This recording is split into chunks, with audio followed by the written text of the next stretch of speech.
తెలంగాణ రైతాంగం పట్ల కనీస గౌరవం, వారి పట్ల సానుభూతి లేకుండా అమానుషంగా ప్రవర్తిస్తున్నటువంటి ప్రభుత్వ నిర్లక్ష్యాన్ని తీవ్రంగా ఖండిస్తూ ఉన్నాం.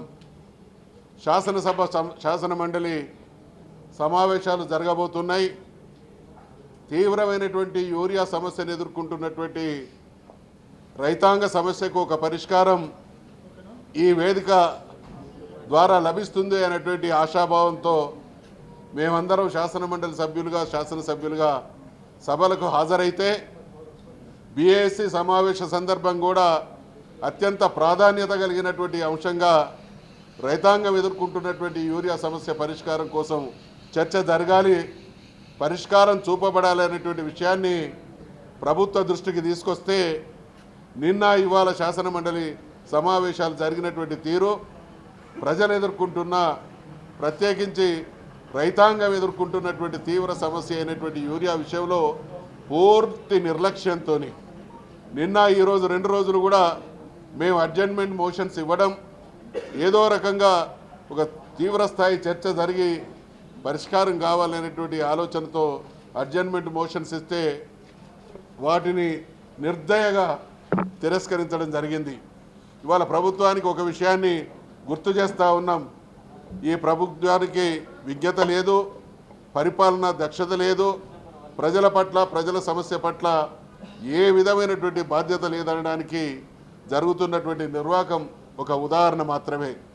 గడిచిన శాసన మండలి సమావేశాల సందర్భంగా కూడా ఆ సీజన్లో రైతాంగం ఎదుర్కొంటున్నటువంటి వ్యవసాయపరమైనటువంటి సమస్యలతో పాటు తీవ్రంగా ఉన్నటువంటి యూరియా సమస్యను ఆ సభలో కూడా ఆ సీజన్లో కూడా లేవనెత్తడం జరిగింది.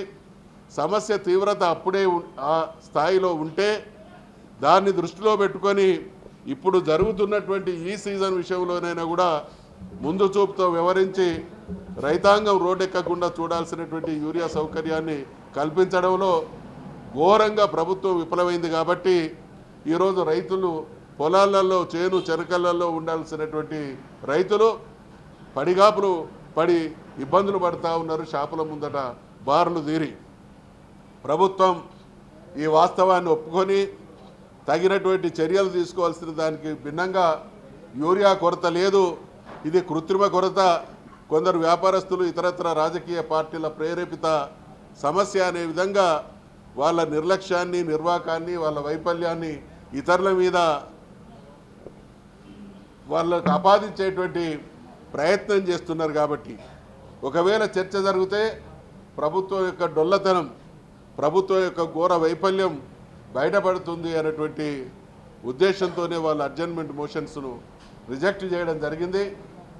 ఈ సందర్భంగా సభ జరుగుతున్నటువంటి తీరుతెన్నులు, సభలో గౌరవ సభ్యులకు అధికార పార్టీకి సంబంధించినటువంటి వ్యక్తులకు కాకుండా ఇతరుల విషయంలో ప్రభుత్వం వ్యవహరిస్తున్నటువంటి తీరు ఆక్షేపణీయంగా ఉంది. కాబట్టి ఈ సభలో ప్రజా సమస్యలు పరిష్కరించేటువంటి చిత్తశుద్ధి పాలక వర్గానికి లేదు. కాబట్టి దీనికి నిరసనగా బీఆర్ఎస్ పార్టీ శాసన మండలి పక్షంగా మేము ఈ శాసన మండలి సమావేశాల మొత్తాన్ని మేము బహిష్కరిస్తూ ఉన్నాం.